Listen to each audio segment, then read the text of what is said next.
Hello and what's up mga katik, kapwa katik. Hindi isang mapagpalang araw sa ating lahat. Meron po tayong gagawin na TV 32 inches yan, Philips. Ang problema nito daw ay wait, naka-plug in na yan sa 220 natin. So, tapos may standby power na rin. Power on lang natin.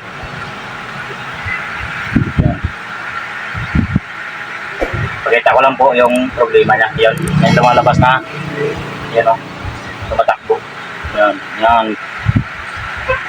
Gumaganyan yung problema niya. Nag-click siya, parang may mga buwet-buwet siya. Yan. Tapos mayroon din na signal. Ganyan po yung trouble niya nyo. Buksan lang natin kung ano ang lagiging problema nito. Bago na ako naka-encounter ng ganito. Buksan ko lang muna. Ito na po yung Philips natin na 32 inches. Ito ang kanyang model yan. 32 inches yan. Ito ang ginamit na T-con. Single flex siya papunta dito sa top board natin. So ang trouble natin is nag-flicker. Single flex lang ito, hindi tayo pwede mag-tip dito, mag-tip nito or ano man, wala tayong gagawin dyan. Maliban na lang mamaya kung mag-modify tayo sa ad-even na tirahin natin mamaya. Kung hindi makaya dito sa kabilaan na signals natin, yan, hindi makaya sa kabilaan signal natin, is mag-modify tayo sa ad-even.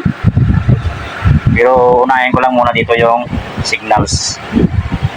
Pakita ko na lang mamaya kung ano ang nagiging ang ginawa ko. Ito na po yung Philips natin. Ang una-una na ginawa ko dito is nag-hanger ako ng mga jumper dyan, mga resistor jumper. Pag-hanger ko is iniwan ko dito yung kabila, wala pa rin, nawala rin yung picture. Tapos binalik ko dito, tapos dito hinhanger ko lahat. Meron siyang display pero nagpi-flicker yung picture. Ang ginawa ko naman is nag-modify ako dito sa ad-even natin yan, pinutol ko po yung linya na yan, pinutol ko yung linya na yan. Yan. Papunta dito sa papunta dito. Yung linya na yan. Ad-even. Ito may nakalista naman dyan ng ad-even natin dyan. Yan. Tapos ginamper ko doon sa BGH at saka BGL doon dito, dalawa. Yung pinutol natin na papunta dito sa top board. Tapos dito nag-reflect pa rin siya na binalik ko na yung iba. Binalik ko rin yung ibang damper. Tapos nag-iwan ako ng dalawa dito na pag binalik ko yung dalawa na yan, nawala yung display natin. Yung iba binalik ko. Yan, ito yung display niya. Yan display niya normal. Yan. Normal yung display niya pero may guhit-guhit dun sa baba. Hindi na natin siguro makuha yan kasi nasa LCD na yata. Yan. Hindi na natin makuha yung guhit-guhit na yan. So at least tumino yung screen natin. Yan. Takpan ko lang muna ito tapos subukan ko lang ng matagal para malaman natin kung okay na yung unit natin.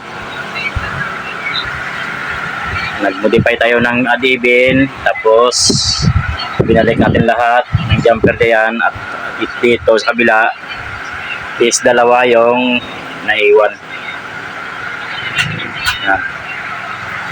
Yan lang po yung ginawa natin. Takpan ko lang muna tapos subukan mo sa picture.